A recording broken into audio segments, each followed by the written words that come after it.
Agir localement pour une consommation et une production responsable avec l'ONU, c'est possible.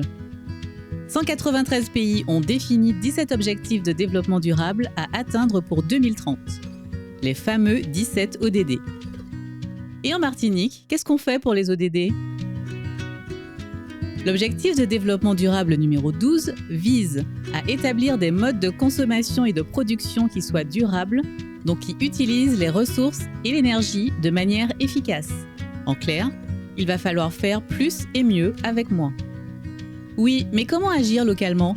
En Martinique, de nombreuses personnes développent déjà d'autres pratiques.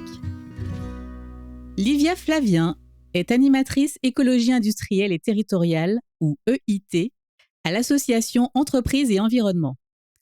Cette association mène des actions concrètes en faveur de l'environnement et du patrimoine martiniquais. L'écologie industrielle et territoriale, c'est du bon sens. C'est pouvoir mettre à disposition des acteurs économiques l'économie circulaire et pouvoir les accompagner pour qu'ils puissent développer entre eux des synergies. La collaboration entre l'association FIDL et la société Enzyme Glouton s'inscrit dans cette dynamique. Enzyme Glouton est une blanchisserie industrielle disposant de nombreux vêtements usagés provenant de son activité. Des déchets dont elle peine à se débarrasser. L'entreprise a donc mis en place avec l'association FIDL un partenariat aussi appelé Synergie. Les stocks de blouses usagées d'Enzyme Glouton sont ainsi livrés à l'atelier de FIDL. À partir de cette matière première, les membres de l'association FIDL confectionnent du prêt-à-porter, des sacs et divers articles qui seront ensuite vendus en direct ou via les réseaux sociaux. Et c'est l'une des clés de l'économie circulaire. Les déchets des uns deviennent simplement les ressources des autres. Un processus encourageant à la fois pour les entreprises et pour l'environnement.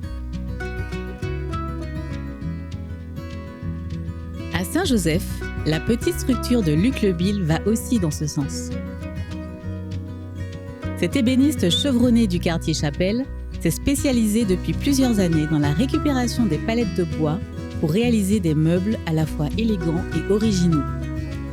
Accompagné par plusieurs entreprises locales qui lui fournissent cette matière première de son activité, il récupère, démonte méthodiquement et réutilise efficacement ce bois pour confectionner un mobilier authentique et de qualité. Il l'expose ensuite dans son atelier et le vend en direct à une clientèle très friande de ses créations. Ce sont quelques exemples en images, mais il existe beaucoup d'autres actions et alternatives autour de vous.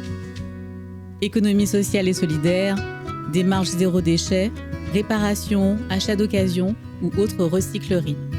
Partout dans les régions françaises et les territoires d'outre-mer, les initiatives et les actions se multiplient. Il existe de nombreuses manières d'intervenir. Maintenant, c'est à vous d'agir.